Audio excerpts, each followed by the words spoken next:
Now, what I'd like to do is share with you some of the ways to develop your leadership skills for the coming year. I've got some key words for you to consider. Here's the first one: appreciation. That's number one. First of all, is to appreciate what you already have. Appreciation is unique. It has a sense of opening us up to even more if we appreciate, first of all, what we've already got. An appreciation of where we are at this moment in history. These are great moments in history as far as the world is concerned. It's incredible. Democracy is now flourishing. Free enterprise is now taking hold. Herbalife in these countries that I have a chance to visit, it's marvelous to watch it at work, where people catch on to taking a little and turning it into a lot, taking just what little bit they have at the moment and growing into the future. It's exciting. Democracy, freedom, free enterprise. To appreciate all of that, to appreciate our chance, to appreciate our opportunity, to appreciate all that it took to bring us to this point. That sense of appreciation makes us unique. It makes us attractive in the marketplace. You know, it's easy not to appreciate it. It's easy to sit down to have your breakfast and not think about how did the salt get on my table. A sense of appreciation. Just the salt that I so casually salt my eggs with in the morning, I'm telling you, if I thought about it for a while, I wonder where this salt came from. How many hands did it pass through by the time it reached my table? You know, who bent their back and mined it out of the salt mines? Who packaged it and who shipped it?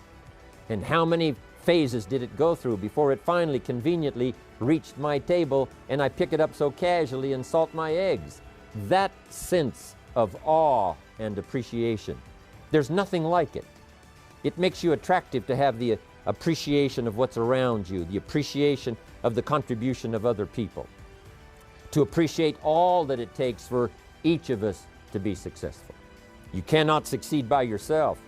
You know, you can't make your fortune all alone. It takes many, many hands, many voices, and many people to support one success story. So, appreciation. And I think my sense of appreciation has really been enhanced, especially the last part of this year, 97. For what's happened for me. I've had a new sense of appreciation for my parents who gave me my incredible start. I was an only child. They took extra time. It was unbelievable. I feel the effect of that now. As I've gone through all kinds of challenges as well as opportunities in my life, I still feel that anchor that holds me from the things they taught me, from the ideas they shared with me, the fact that they cared, the fact that they gave me that incredible foundation. It serves me today, and I appreciate that. That gives us a good taste to appreciate what we have. What it does, it opens up the channels. It makes us ready to receive even more. New ideas now can come flowing in if the person has appreciated what's already there, that's given them the support, made them as successful as they are at the moment. So appreciation. Second is comprehension. The ability to understand what we've got in our hands. That is so vitally important. Some people never recognize what they've got in their hands. And we know that by the evidence, because they do so little with it. If they knew what they had, if they knew the power of what has come their way, if they knew what they had in their hands, in their possession, it would change their whole life. It would, first of all, alter their attitude. Second, it would give them a vision of the future that they never had before. Just a sense, a recognition, a comprehension, an understanding. And all of us have the ability to do that, to understand and comprehend what we've got. I would ask you to reevaluate what you've got in your hands. Just think about all of the parts of this opportunity, the people, the product, the opportunity, all of the list of things that you've got now in your hands to use as the ways and means to transform your life and build your future. You know, a lot of people have dreams, but they dare not dream too much because they don't have the ways and they don't have the means. They don't have the opportunity. They don't have the tools at their disposal. They don't have the influence. They don't have the training, they don't have the teaching, they don't go to classes like we do, they don't have the benefit of other people's experience like we have. When we look at all of that, we ought to really try our best to comprehend what all we've got, because if we truly see what we've got in our hands, we'll probably multiply what we can do with it in the future by 2, by 3, by 5, by 10. So that's a key word for developing leadership: comprehension. Here's the next word: opportunity. You've got to be able to see opportunity. Opportunity all around you, opportunity of where you are, opportunity of the people who can use the products that you've got, who can use your opportunity in terms of marketing. Seeing the opportunity. If we're blind to the opportunity, it doesn't matter how valuable the products are, and it doesn't matter how valuable the system is. If you can't see the opportunity, it all gathers dust. It all goes to waste. You've got to see opportunity in every person you meet. That could be another person. That could be another Mark Hughes. That could be another future President's team member. Learn to see the opportunity that's right around you. It's easy to get busy and sort of blinded and just walk along and not see what's possible and what's available. The reason I'm here today is because I saw the opportunity. An opportunity to expand my vision, an opportunity to refine my skills, an opportunity to meet people I'd never met before, an opportunity to go places I'd never gone before, an opportunity to become valuable to an institution, an opportunity to enhance my own powers of development so that I could serve other people. I recognize this opportunity. It's why I'm here today. It's why I'm talking to you today. If I hadn't have seen the opportunity, I'd have passed, been doing something else, probably mediocre. But here I am in a very splendid position, an unusual position, having an opportunity to use my experience and influence and skills to touch the lives in the future of millions of people. I saw the opportunity. I took advantage of it. And I want you to be able to do that too, be able to see the opportunity. Now here's what's next, and that is integrity. As you compose your life with what you've got, the products, the people, the organization, Herbalife, support system, Mark Hughes, here's what you've got to maintain, and that is your integrity. Integrity means those inner qualities that you do not compromise. The inner qualities that keeps you steady when sometimes everything around you is falling apart.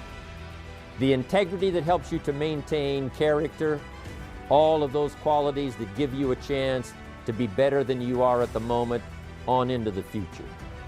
Integrity within yourself, integrity within the way that you do business, integrity within the way that you operate and conduct the business of the day. That's vitally important in the development of leadership. Next is morality. There's a right way and a wrong way. There's the way to do it right, the way to do it wrong. Civilization is simply a matter of suppressing that dark side of our nature and appealing to the bright, positive side of our nature. And that becomes sort of a moral code, not to yield to the temptation of doing ill to someone else, but rather appealing to the high side of our nature. President Lincoln, who was one of the presidents of America, said, hopefully we will listen to the better angels of our nature, that appeals to the high side, that says, sure enough, there is something to be said for morality, the right and the wrong. But let us constantly work toward developing ourselves on the moral side of doing what's right. And one of the best teachers of the morality is your own conscience. That little small voice inside that tells you you've crossed the line, that tells you this wouldn't be the right words to use. This would not be for the betterment. This would not be win-win. This is going to destroy. This is not going to develop. To listen to that inner voice so that we can stay on moral course. It's the challenge Mark has, it's the challenge the company has, it's the challenge all of us has, to stay on the moral course of doing it right. The morality of the marketing system. Doing it right, very important. And Herbalife works so well doing it right. There's no need to compromise that position and be tempted to do it wrong. Here's another one. People. One of the most important words in the vocabulary of leadership is people. Here's what's important to understand. People is where the fortune is. In fact, you could just interchange the two words, fortune, people. People, fortune. The fortune is not in digging gold out of the earth, because gold all by itself has no value. Nothing has a value unless a human being gives it value. What value is gold? You can't eat it. What value is everything else unless human beings give it value? To understand that people is where the fortune is. We're in the business, yes, of providing products, but we're really in the people business. Developing customers who are people, developing distributors who are people. I talked to a banker one time and he said, I'm in the banking business. And I said, well, does a corporation borrow money from you? You know, do the banks and the offices and the office chairs and the systems of the corporation borrow the money? And he said, no, someone from the company comes and fills out a loan and I loan money to the company. Then I said, really what you're in is the people business. You're not in the money business or the banking business, you're in the people business. And so it's true with all of us. We're in the people business. A unique sense of appreciation. When I first saw this kind of marketing at age 25, I said to myself, if it's unlimited, the people I can introduce to the business, then I shall become wealthy. Because something told me, and I didn't have the full education back then, but something told me that if I found a way to provide benefit for someone else, I could earn money, and that if I got someone else to provide that benefit, the company would also send me some compensation.